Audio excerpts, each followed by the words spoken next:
जी, अस्सलाम वालेकुम। मेरा नाम डॉक्टर शौकत मेमन है और मैं नेफ्रोलॉजिस्ट हूँ। आज हम विटामिन्स के मतलब बात करेंगे, डिटेल में जो बात करेंगे वो विटामिन डी होगा और जनरली सब विटामिन के बारे में थोड़ा बहुत जानेंगे। विटामिन डी कहाँ से आता है, इसका सोर्स क्या है और जब ये की कमी हो जाती है तो क्या नुकसान होता है, क्या रोल प्ले करता है, क्या काम करता है बॉडी में जाके, इन सारी चीज़ों को हम जानेंगे। विटामिन डी एक बहुत ही अहम ग़िज़ायत है, न्यूट्रिएंट है जो कैल्शियम को एब्जॉर्ब करता है, दांत में जाके कैल्शियम को एब्जॉर्ब करता है और बोन हेल्थ के लिए वो इंतहाई नागुज़ीर है। टोटल 13 इंपॉर्टेंट वाइटामिन्स जो हैं वो उनका जिक्र होता है, जिसमें जो है सर फहरिस्त है वो विटामिन ए बी है, vitamin E D C D E के और बी कॉम्प्लेक्स पूरा एक है, जिसको हम थोड़ा थोड़ा अभी जानेंगे। विटामिन ई भी है, विटामिन के भी है। तो सबसे पहले अगर हम विटामिन ए का जिक्र करें, वैसे जितने भी विटामिन हैं उनका जो मेनली जो रोल है वो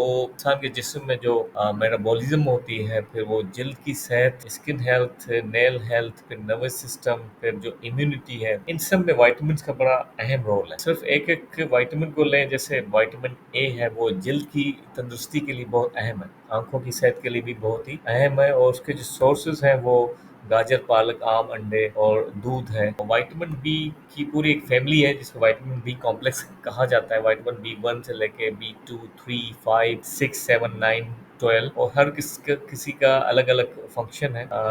जनरली ज़्यादातर जो है वो स्किन है, जल्द है, नर्वस सिस्टम है और क़ुव्वत मुदाफ़त, हार्मोन्स को बनाने में, और विटामिन बी 12 जो है वो नर्वस सिस्टम के अलावा खून को बनाने में भी बड़ा अहम रोल प्ले करता है। विटामिन सी जो है वो इम्यूनिटी यानी मुदाफ़ती निज़ाम को मजबूत करता है, ज़ख्मों को तेज़ी से शिफा देता है।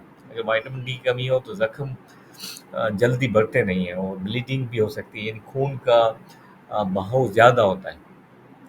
बहुत सारी चीज़ों में विटामिन डी होता है, जो भी सिट्रस फ्रूट है और फिर जो है सब्जियां हैं, मिर्च है, माल्टे, स्ट्रॉबेरी, सब में विटामिन डी पाया जाता है। विटामिन डी की कमी बड़ी रेयरली होती है क्योंकि बहुत सारी चीज़ों में पाया जाता है। विटामिन डी को डिटेल में भी नीचे डिस्कस करेंगे। विटामिन ई जो है वो एज ए एंटीऑक्सीडेंट ज़्यादा उसका जिक्र होता है और इम्यूनिटी में उसका रोल है। बादाम, पालक, सूरजमुखी के बीच में ये पाया जाता है और विटामिन के जो है वो खून के जमने की सलाहियत में बहुत ही इम्पोर्टेंट रोल प्ले करता है। पालक और ब्रोकली एक सब्जी है, गोभी, इनमें पाया जाता है। तो विटामिन की मुनासिब मकदार अगर हम चाहते हैं कि जिस्म में हो, फिर बैलेंस डाइट का इंतखाब करना चाहिए।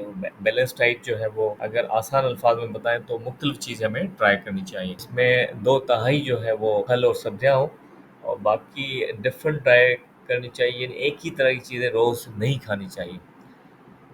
जैसे अगर सब्जियां हैं तो वो मुख्तलिफ खानी चाहिए, उसके अलावा जो अनाज है, सीरियल है, वो भी मुख्तलिफ ट्राई करने चाहिए और फिर जो लेग्यूम्स हैं और जैसे दालें हैं, फिर उसके अलावा अंडा, गोश्त, मछली, हर चीज़ के अपने अपने फ़वाइद हैं। तो मुख्तलिफ जितना अफोर्ड कर सकते हैं उसमें डाइवर्सिटी हो तो मुख्तलिफ वाइटामिन और मिनरल्स हमें मिलते हैं। वाइटामिन डी को थोड़ा सा डिटेल में जानते हैं कि कैसे बनता है। 90% जो सोर्स है वो तो सूरज है, सनलाइट से आता है। सनलाइट जब स्किन पे पड़ती है, यानी सूरज की किरणें जब स्किन में पड़ती हैं तो फिर विटामिन डी के बनने का अमल शुरू हो जाता है। इनिशियली जो विटामिन डी बनता है वो जैसे ही सूरज की किरणें पड़ी तो स्किन पे रिसेप्टर होते हैं और 25 हाइड्रोक्सी विटामिन डी जो कि अभी पूरी तरह से एक्टिव नहीं है, वो लिवर में जाके बनता है और उसके बाद एक्टिव होने के लिए उसको किडनी में आना पड़ता है, यानी किडनी को नॉर्मल होना विटामिन डी के एक्टिव होने की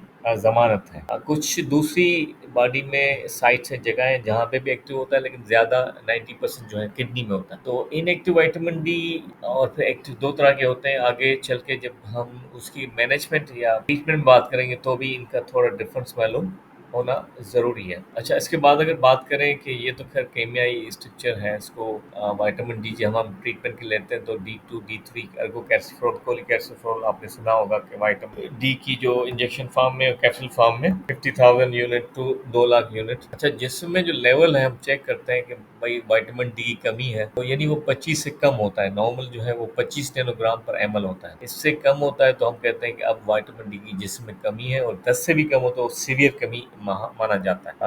आप विटामिन आपके जिस्म को बढ़ने और उस तरह काम करने की में मददगार होते हैं। जो भी काम है जिस्म के, तो हम पहले जिक्र कर चुके हैं कि हार्मोन्स को बनाने में, नर्वस सिस्टम, ऐसा भी सिस्टम को बेहतर रखने में, क़ुव्वत मुदाफ़त को बेहतर रखने में, और जिल्द खुद एक इम्यून सिस्टम का बड़ा एक पिलर है। तो इन सबकी हेल्थ में उसका विटामिन का बहुत रोल है। हमेशा विटामिन डी अच्छा हो ऐसा नहीं है। विटामिन डी अगर कोई बहुत ज़्यादा इस्तेमाल करता है तो उसकी लेवल जिसमें बढ़ती रहती है। अगर वो 80 से ज़्यादा हो तो टॉक्सिसिटी करती है, और जो टॉक्सिसिटी में सबसे ज़्यादा जो डेंजर होता है कि वो कैल्शियम को बहुत ज़्यादा बढ़ा देती है, और विटामिन डी बजाय हेल्दी होने के कमज़ोर हो जाते हैं। और भाई कैल्शियम बहुत ज़्यादा होने से जिस्म में दूसरे मसाइल होते हैं, और आगे चल के स्टोन बनना या दिल की बीमारियां भी ज़्यादा होती हैं। विटामिन डी बोन को हेल्दी रखता है, इसकी हमने बात कर ली है। और विटामिन डी के और क्या काम है? It helps travel calcium phosphorus in the blood. Yes, खून में इनकी मकदार को बैलेंस रखता है, कैल्शियम फास्फोरस के लेवल को बैलेंस रखता है। और न्यूरोमस्कुलर सिस्टम, इम्यून सिस्टम की बात कर ली, इन्फ्लेमेशन को जो है रिड्यूस करता है।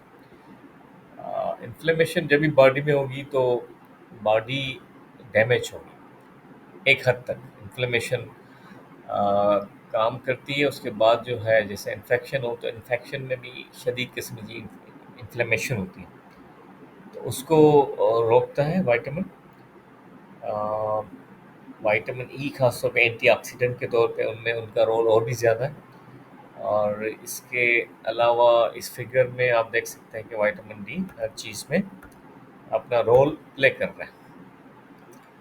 अच्छा, दूसरे सोर्सेज क्या हैं? सनलाइट तो 90% है। तो जो खाने में चीज़ें हैं उसमें मछली का जिक्र ज़्यादा होता है, जो फैटी फ़िश है।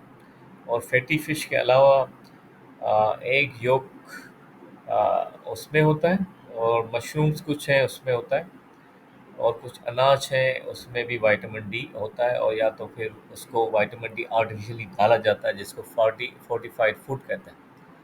अलामतें क्या होती हैं? बहुत सारे लोग सवाल पूछते हैं कि अगर कमी है तो बहुत सारे लोगों को कुछ भी नहीं होता है। ज़रूरी नहीं कि उसमें अलामतें हों, और ज़रूरी नहीं है ये जो मैं ज़िक्र कर रहा हूँ, मैं सामने पिक्चर दिखा रहा हूँ कि यही अलामतें किसी को हैं, इनमें से कुछ हैं तो विटामिन डी कम हो। वैसे अगर कमी शदीद रहती है एक अरसे तक तो फटीग यानी थकन होने लगती है, आस्ते आस्ते बोन गलने लगती, कमज़ोर होने लगती हैं, तो बोन पेन भी होने लगता है। और बहुत अरसे तक रहे तो फिर मूड चेंजेस या डिप्रेशन वाली चीज़ें, या बैक एक है या मसल का पेन है, ये सारी चीज़ें आहिस्ते आहिस्ते होने लगती हैं, एड़ी में पेन या बैक एक। अच्छा, फिर जो अगर कमी पाई जाती है तो सबसे अच्छा सोर्स तो सूरज की रोशनी है, लेकिन बहुत सारी जगहों पे सूरज की रोशनी इनफ नहीं है। अगर है तो फिर अगर बाजू अगर एक्सपोज्ड है सन से, या थोड़ी सी अगर टांगे एक्सपोज्ड है आधे घंटे के लिए, तो अच्छा खासा विटामिन डी मिल जाता है। नहीं तो फिर जो विटामिन डी के सोर्सेस हैं दवाओं के सूरत में, मैं उनको आपको पिक्चर भी दिखा देता हूँ, जिसमें डेली जो विटामिन डी की रिक्वायरमेंट है एक एडल्ट में, वो 600 इंटरनेशनल यूनिट है, और मुख्तलिफ एज ग्रुप में मुख्तलिफ होती हैं। बड़ी उम्र में थोड़ी ज़्यादा ज़रूरत होती है, और हामला औरत में भी थोड़ी ज़्यादा ज़रूरत होती है। ये कुछ पिक्चर्स हैं जिनके नाम से आपको विटामिन डी मिलता है। इसमें DX3 भी है, डैन डी है। ये कुछ नाम मुझे जहन में आते हैं इसलिए मैंने रखा है, वरना बहुत सारे नामों से आते हैं। कोई किसी भी अच्छी जो कंपनी रिलायबल है, लोकल नहीं है, तो उनकी जो प्रोडक्ट्स हैं वो खा सकते हैं। और डॉक्टर के मशवरे से खाना ज़रूरी इसलिए भी है कि अगर फ़र्ज़ करें किसी का कैल्शियम ज़्यादा है और विटामिन डी इस्तेमाल करते जाएगा तो उनका उल्टा बहुत ज़्यादा नुकसान होगा। और किडनी किडनी अगर किसी की फेल होती है तो उनमें फिर एक्टिव विटामिन डी का बड़ा रोल होता है। और एक्टिव विटामिन डी जो जिस नाम से मिलता है वो अल्फ़ा वन, बोन वन और कैल्सिट्रायोल, रोकाल्ट्रोल, बहुत सारे नाम आते हैं, उनमें मिलता है। कुछ मिसकंसेप्शन की बात हम अगर कर लें तो ये है कि वो बहुत डर भी है सोसाइटी में कि ये इसकी कमी से कैंसर भी होते हैं, कोलोन कैंसर यानी आंत का, डिप्रेशन, बहुत सारी बीमारियां उनसे मुंसलिक की जाती हैं। वो एंटायरली सिर्फ और सिर्फ इसकी कमी की वजह से नहीं होती, तो ये मैसेज कन्वे होना चाहिए। बहुत सारे दूसरे फैक्टर साथ साथ होते हैं, सिर्फ इसकी कमी हो तो उससे नहीं होते हैं। मेरे अपने जिस्म में एक अरसे से विटामिन डी जो है वो 10-12 की लेवल का है। मैंने अभी तक इस्तेमाल नहीं किया। हाँ, मैं सनलाइट ज़रूर दिलाता हूँ और कोशिश करता हूँ कि थोड़ा बैलेंस हो डाइट में। लेकिन एक अरसे से उस लेवल के हिसाब से कमी है, तो I am not that much worried. और मैं ये भी नहीं कह रहा हूँ कि उसको आप लेवल को पूरा न करें। आप भले उसको लेवल को 25 तक लेके आएँ, और उसमें कोई वो नहीं है, लेकिन एजा इस्तेमाल करने के नुकसान ज़्यादा है। तो हर चीज़ को जितना सीरियस लेना चाहिए उतना ही लेना चाहिए, ना कम ना ज़्यादा। तो उम्मीद है कि ये जो मैसेज हम कन्वे करना चाह रहे हैं, तो आपके लेवल में समझ में आ गया होगा। सॉरी। और कोई क्वेश्चन हो तो फिर आप मुझे लिख सकते हैं। Thank you very much. अपना ख्याल रखिएगा।